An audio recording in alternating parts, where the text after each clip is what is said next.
I mean, they're really gearing up. The new economy is the police state. All the major new grants and scholarships are for this. Just everything's converting to private security firms and prisons and cameras owned by a few government cronies. I mean, I guess the government's not happy to just ship in the heroin and cocaine and put all our kids in prison and rape us and steal all our money. I mean, now they've got to just totally make everything a big prison. Well, it looks that way to me, especially with this agenda that I'm looking at here for this conference next week. It'll just be interesting to see who from the government is there. Even if I can't get in, I'm going to be hanging around the hotel lobby to just check those name tags. Because one thing about this town is they have a tendency to issue name tags for these conferences, and of course, you look under the name and you can often spot what agency they're with. Well, I know you're there at the press club talking to all these other reporters and talking to intelligence people. What's the skinny on what's coming in the fall? Well, the anticipation, there's actually a few threads going right now. There's this fear, that we're going to see a surge here in North America with the swine flu, but also there's talk about being the end of September, of course, is the end of the fiscal year, and with the beginning of the new fiscal year, October the 1st, I'm hearing rumors about the economy may not recover when the commercial real estate market collapses on top of the private housing market. We may see more banks go under, and there's talk about potentially a bank holiday. How long it's going to last, I don't know, but just bank closures, an order from the executive branch to close banks across the country. It happened during the Depression. Franklin Roosevelt did it, and I'm hearing that it may happen again.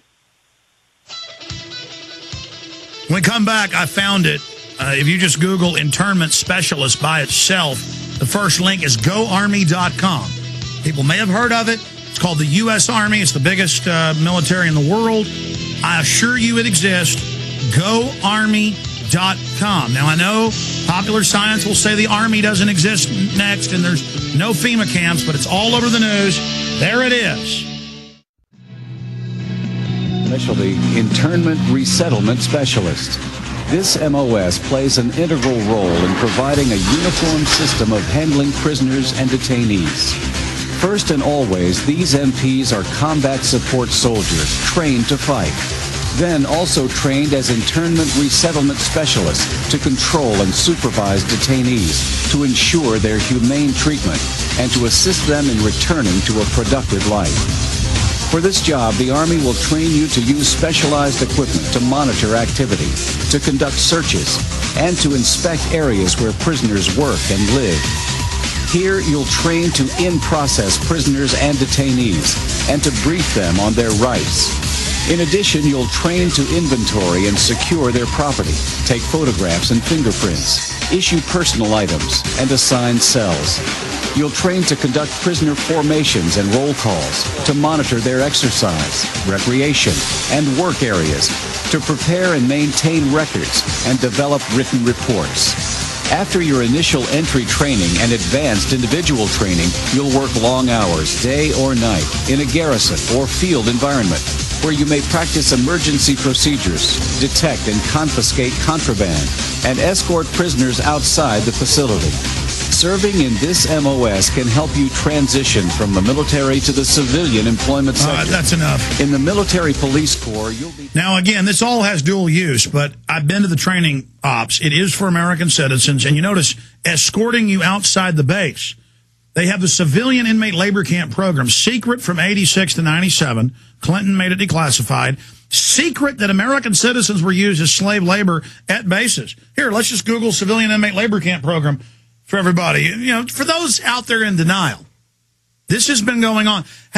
Does that creep you out, Wayne, that they could keep these camps with citizens on them secret for a decade? Well, I mean, this whole issue of the Federal Emergency Management Agency, the FEMA has never operated in a very transparent mode. Even going back to the Reagan years, they called FEMA the secret government, and there's a lot of truth to it because they have, they have these facilities around the country. You're not allowed to go on these facilities and see what's happening. But the reports are there about the number of these large detention centers that have been built up around the country. I remember the first time I heard about this was somebody in Kern County, California, said he started, on his way to work every morning, noticed this camp was getting larger and larger. There was nobody in it yet, but they kept increasing the number of beds that this particular camp called the Kern County Center could, how many prisoners they could keep. So, I mean, that's one of several around the country, but we don't know. The government's not very forthcoming with information about why these camps are there. And just to be clear, I have the 2005 on screen right now. We'll keep scrolling through that. You've got these back to 1986 declassified, so you find out more in each one. The 1997 declassification admitted that they kept federal prisoners at these and brought them as slaves, and the Army ran them as slaves and then would pimp them out for slave labor around towns. So this is the new America. Our new job is having an illegal alien who is in the military, that's our new force, commanding a citizen around who had a crooked toenail or something. That's the new. I have articles right here where school teachers are given $22,000 fines for using a cell phone in class.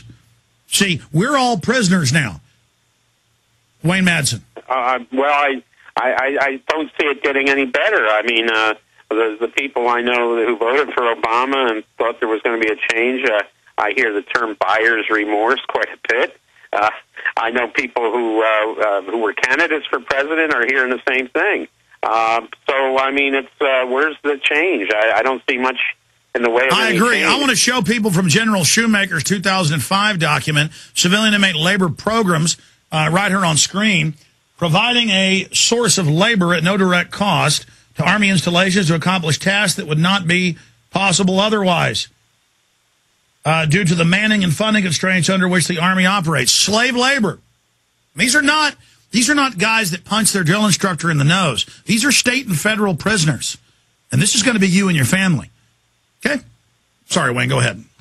Well, I mean, we're now hearing about Blackwater and these revelations made by these two former Blackwater employees about what was going on at the camps in Iraq that they were running. I got to stop you. Hold on, Wayne. I'm glad you brought that up. Take your time, then we're going to get into the whole birther thing. Let me stop right there. Start over, because you have a lot of sources. Time Magazine, for those that don't know, The Nation, and Raw Story and others have big reports that the FBI is saying this. It's in the federal documents that Blackwater was, killing its own employees to cover up arms dealing. And that's what you had said, that they and others, well, you'd said Merck's had been caught. And then actually Ray McGovern, former top CIA analyst for Ronald Reagan and George Bush Sr., said that Merck's, he wouldn't say who, were caught bringing weapons in and actually staging attacks on the troops.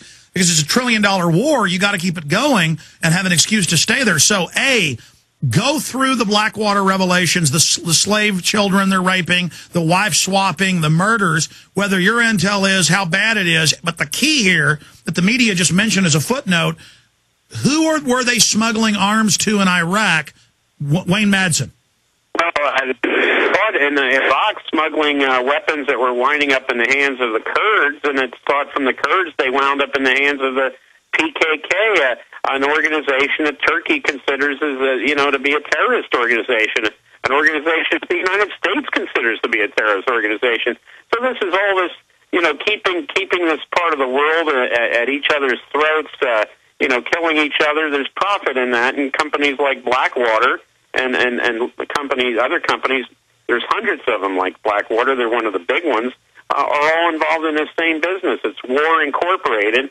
And the U.S. is trying to get extradited from Thailand this Russian named Victor Bout, who they're accused of being the merchant of death. But we've got a few of them over here, too. I wonder what would happen if somebody asked for the extradition of Eric Prince, the CEO of Blackwater, now called Z. They changed their name to protect the guilty. But I would imagine we would not want him extradited overseas to stand trial in some place like Iraq or Afghanistan.